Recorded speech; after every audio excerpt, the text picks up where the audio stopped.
still down by that slim margin. Yeah, and that's okay. You know, when you sit and analyze it, they're not happy about what happened, having to go to the bench. But this gives them a chance to let their defense do some work while they on the sidelines go over what they're doing offensively and formulate a proper plan.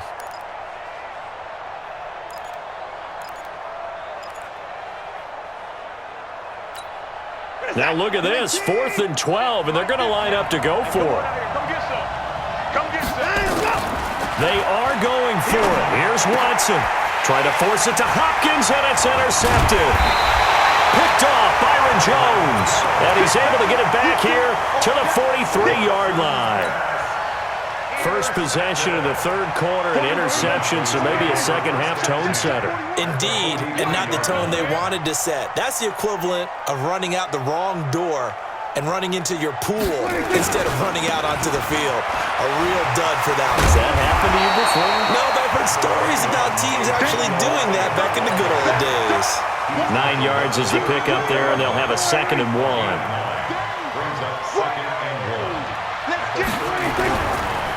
Again, it's Elliott. And he'll be a little shy of the 25 here at the 26-yard line. That one, a first down pickup of 8. They're trying to show that they can run the ball and protect this lead. Give it to the backs, play a little bit of keep away, don't you think? And that's probably a good philosophy at this point, going to make that defense stand up and stop them. So after a good run by Zeke, another 1st and 10. Now a handoff here to his running back.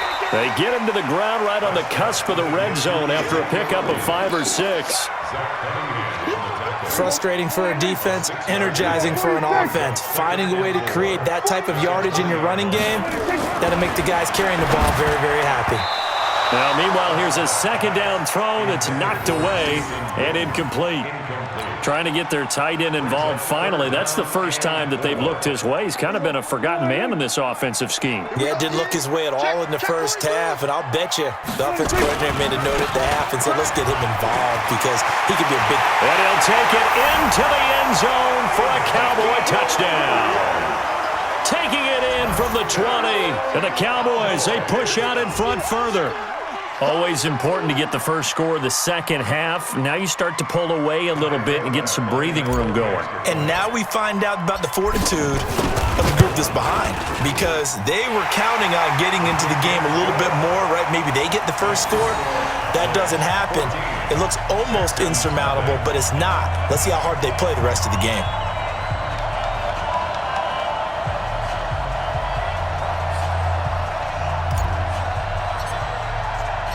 Forbat to send it away now following the touchdown.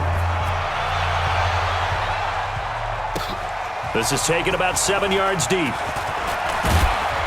And the decision to come out is going to cost him 5 as he's taken down right at the 20. The Texans take over 1st and 10 at their own 20-yard line.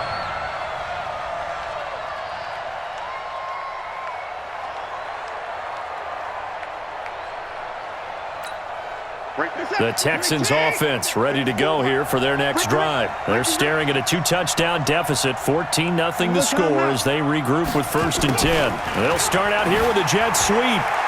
And he's brought down at the 24 after a gain of 4. When we see those runs to the perimeter, when we see those runs to the edge, we think about big breakers, don't we? In this case, it was a modest gain, but it does open up possibilities here on 2nd down.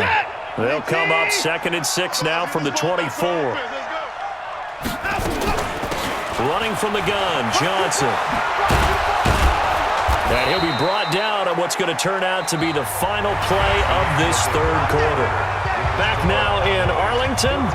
It's Texans football, but they trail here as we get started in the fourth quarter. From the 34 now, here's 1st and 10. Watch the run. Watch the run. Good socks, baby. That's baby socks. Johnson. And he will lose yardage here to the 31-yard line. Call it a full 3 yards in the wrong direction there. Brings up 2nd down. Now on 2nd and 13. Watson. He's going to take off with it. Oh, the ball is out. Watson lost it. So it goes as a fumble, but the key thing, not a fumble loss. Yeah, that stat's big, isn't it? I mean, I remember watching teams play. The ball might be on the ground a number of times during the game, but the other team doesn't get it. That's a huge difference in the ball game. And in this case, they were able to retain possession. Watson now to throw. He's got the first down and more past midfield. He gets it across the 50 and down to the 48. 15 yards, the Texans pick up the first down. But correct me if I'm wrong, you're down 2 scores. I don't think you need to rush just yet, but you can't take your time either. Yeah, even if you don't want to commit to full 2-minute offense, you have to up the tempo, up the urgency. Maybe you're starting to call 2 plays in a huddle each time you snap the ball. And that play will go nowhere. Losing yardage back near midfield at the 49. It'll be a loss of a yard, and it'll be 2nd and 11. Flush to his right. He finds Hopkins complete. And he'll go down, but not before getting this inside the 30. 23 yards the pickup there. On first down, Watson going to throw deep for the end zone. And that will be incomplete. Would have been a big hitter if they had connected. Instead, it's 2nd down. Definitely desperation time. This just looks like, hey, throw it down there, hope that your guy can make a play. You want him to make a play, but if not, maybe you get a pass interference call. And you know in the NFL, that's a spot foul. You get all that yardage. That would be a big play. And he gets it all the way down inside the 10 and mark him at the 5. Deshaun Watson, so multi-dimensional, able to scramble for the first. 1st and goal, and they got to be thinking a chance to get right back into this football game. High. And he's going to get him about 3 yards closer. He's down to about the 2. 2 minutes left to play in this football game here on EA Sports.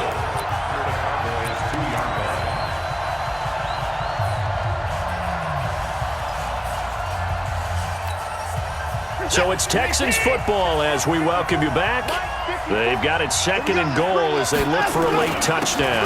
They'll run for it with Hyde. And he gets into the end zone. Touchdown, Houston.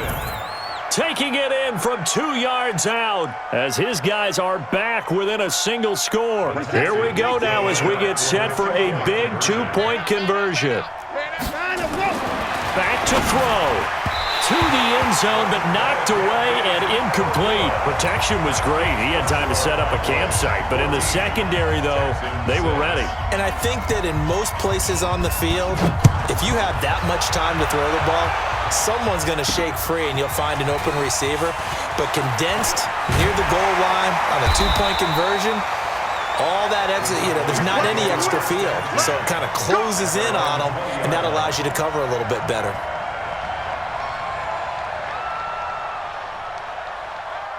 The Dallas offense here set to begin the drive. And this game not quite over yet. And we'll likely see them take all 3 timeouts defensively, so they can't just kneel this one out. They're going to have to try to run a few plays.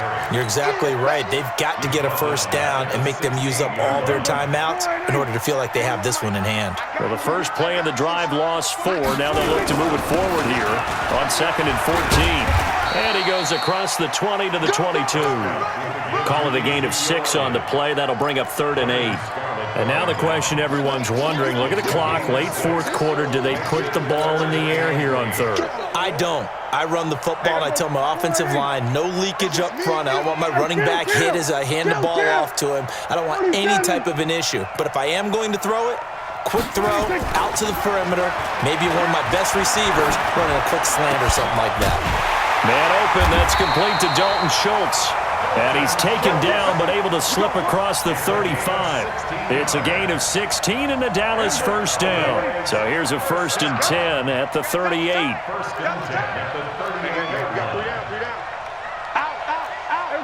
Kill. We're going to 53. Check 41. Prescott to throw. Oh, Prescott stripped. And the Texans scoop it. And his guys are going to take over at the 31-yard line. Well, partner, they went empty set there. No backs in the backfield. All receivers out in the pattern. And in this situation, you know what the quarterback has to do? act as his own blitz control. Yeah, he's got nobody else there to protect him. No one else there to protect, which means he's... And, a crusher there as it's intercepted. Picked off Byron Jones. And this one will be brought back to the 22.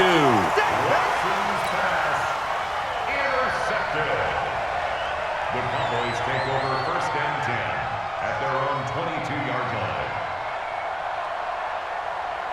About set for this next drive by the Cowboys offense. And 3 timeouts remaining here defensively, but really not much reason to use them at this point as this one is all but over. If they use the timeouts here, it's strictly for show. We got a plane to catch. And the clock will now stop as a timeout is called with 5 seconds left. One play has him up past the 40 already, and another 1st and 10. They play fake to Elliott. Now Prescott. Nowhere to escape, and he goes down.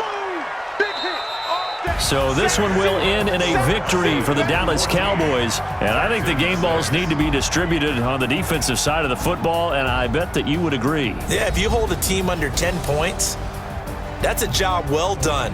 Really well done. So I would say game balls for every starter and every key player who participated in this game. Now, see, I only like one game ball. You're handing out multiple, although I set you up by saying game balls, plural, but I like where we're going with this. You say one to represent, like the best player of all of that, and I say multiples so that you keep everyone motivated and involved. You're a man of the people. I'm a man of the people.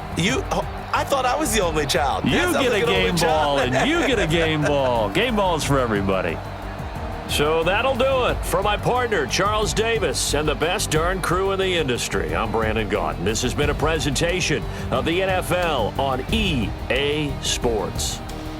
It's a win for the Cowboys as we sign off and say so long from Arlington.